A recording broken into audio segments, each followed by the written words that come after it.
Deadly Premonition. We've proved that you can indeed be high for the entirety of a game dev cycle. You see, attempting to review Deadly Premonition in 3 to 5 minutes is about as easy as finding a Valorant game that doesn't end with you being yelled at by someone who desperately needs anger management glasses. Bro, собер.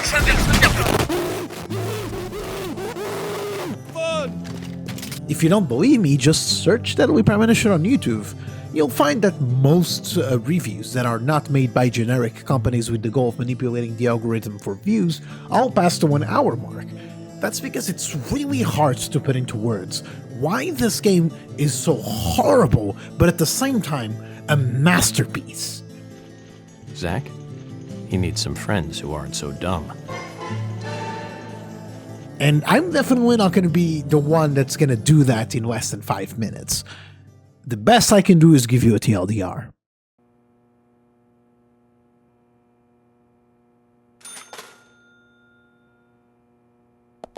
Where do I even start with this? Deadly Premonition is amongst some of the jankiest, horrible to control, most confusing games you can find, while having one of the wildest, most stupid, out of nowhere, funny horror plots I have ever had the pleasure of experiencing.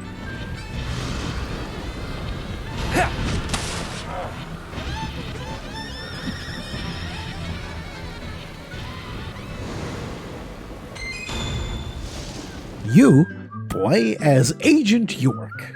Well, technically you control him, but he's very aware of that, to the point that it's very hard to find a cutscene that doesn't end with him not addressing Zach, which is supposed to be the fictional player, aka you.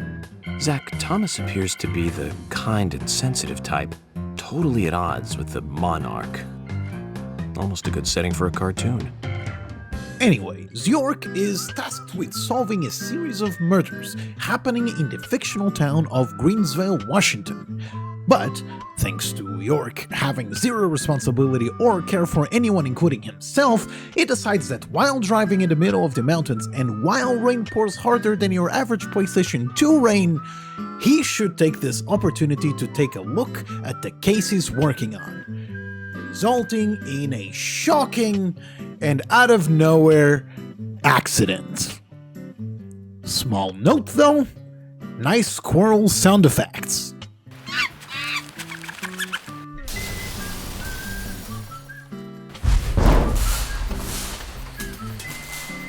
After almost dying due to being the world's most dangerous man on the road, the following events happen, and pay attention please. You wander around the forest for a bit, then you get ambushed by Resident Evil zombies, but from Wish, you then, get jumped by the main bad guy that then grabs you, throws you to the ground, and runs away like he just got caught spying on you playing with that big metal pipe of yours.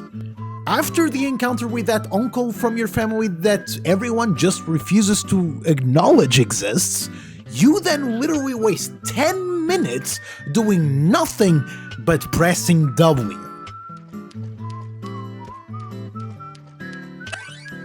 To then finally meeting another human, which York's first thought is to desperately wanting to take the first girl he sees to Ooga Booga Town. Easy on the eyes. Definitely worth a trip to the primitive world.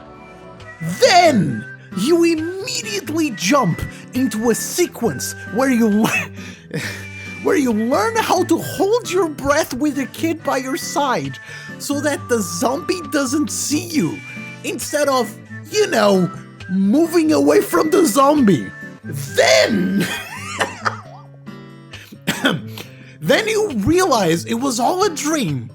So, without missing a beat, I might add, you immediately get up, pop out a cigarette, and start monologuing about what happened. Zach, the symbolism in my dreams continues to intensify. Now, after all of this, we can finally take a just kidding. now it's time to get dressed. And then have a conversation with an old lady while having breakfast in a comically oversized table, which results in the lady misunderstanding what you said, leading the owner of the hotel, I might add, to think that you're flirting with her. That's nice. Polly, it might help to hear you better if you could sit a little closer. Oh my, Mr. Morgan, you're embarrassing me. So early in the day, too. I think I'm a little too old for you. Followed by...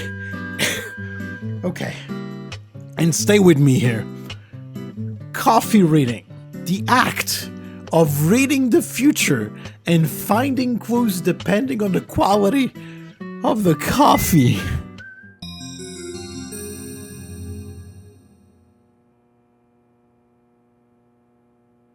Did you see that, Zach? Clear as a crisp spring morning. F.K. in the coffee. I knew I could count on it. Never fails.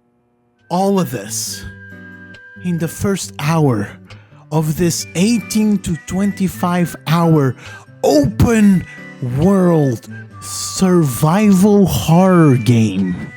I hope you can now understand why I was one of the last guys to deliver this project. For fuck's sake, I don't even have time to talk about the open world itself, or the goddamn priceless piece of art by the name of Sheriff George. Fucking George!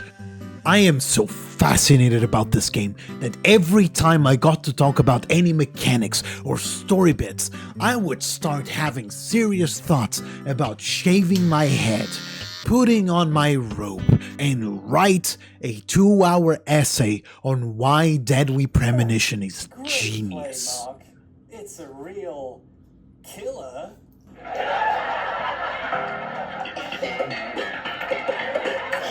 Okay, alright, so Zen is already sending me a JPEG with a goddamn gun, so I think I need to wrap this thing up. Let me put it like this. If you're a guy that really loves out of nowhere wacky shit, if you're a guy that understands the word Slavjank and loves it, if you're a guy that, well, probably has Kojima as a background desktop, I think you're gonna really love this game. And it might be your new obsession. If none of that resonates with you, however, I think it's pretty much fine to skip this one. Now, on to the next guy.